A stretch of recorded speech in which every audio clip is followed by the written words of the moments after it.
नमस्कार मित्रांनो, तोहिरी माझा मित्वा या मालिकेच्या पुढच्या भागामध्ये आता जे काही आपले राजे शिर्केंचे गुरु आहेत, राजे शिर्केंचे ते दत्त जे महाराज आहेत, तर ते मात्र घरी आलेले असतात आणि ते घरी येऊन मात्र अर्णव ईश्वरीच्या आयुष्यामध्ये नक्की काय आता एक विघ्न येणार आहे आणि त्यासाठी मात्र कोणती तरी पूजा करायची आहे असं सांगतात.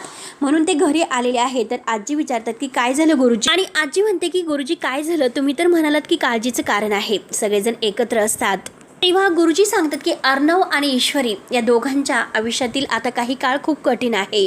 त्यावरती आता आजी विचारते की यावर काही उपाय आहे का. तेव्हा ईश्वरी मात्र आता आपल्या रूममधून खाली येत असते आणि ती आता हे सर्व काही बोलणं ऐकते. तेव्हा गुरुजी म्हणतात की अर्णव आणि ईश्वरीला मात्र दत्तगुरूंच्या मठामध्ये येऊन एक दिवस उपवास करून पूजा पाठ वगैरे करावं लागेल. तेव्हा मात्र आता वल्लरी मनात म्हणते की गुरुजी आता कितीही काही झालं तरी अर्णव ईश्वरीला मात्र मी ती पूजा आणि उपवासच अगदी करून दिला नाही तर मात्र आता काय होईल. त्यानंतर आता इकडे राकेश मात्र त्या स्पर्धेच्या ठिकाणी आलेला असतो आणि म्हणतो की आता तो क्षण आलेला आहे आणि आतमध्ये जाऊन लवकरात लवकर आपलं काम करून टाकू असं मात्र आता राकेश ठरत असतो. त्याने मात्र आता स्पर्धेतील आता एका माणसाचे कपडे वगैरे घातलेले असतात आणि तोंडाला मास्क लावलेले असतात आणि तेवढ्यात आता अर्णव आणि ईश्वरी यांची गाडी तेथे आलेली असते आणि त्यांची गाडी आता समोर राकेशच्या समोर येते. तर मित्रांनो, आता पुढे नक्की काय होईल हे बघायला विसरू नका. तोपर्यंत धन्यवाद.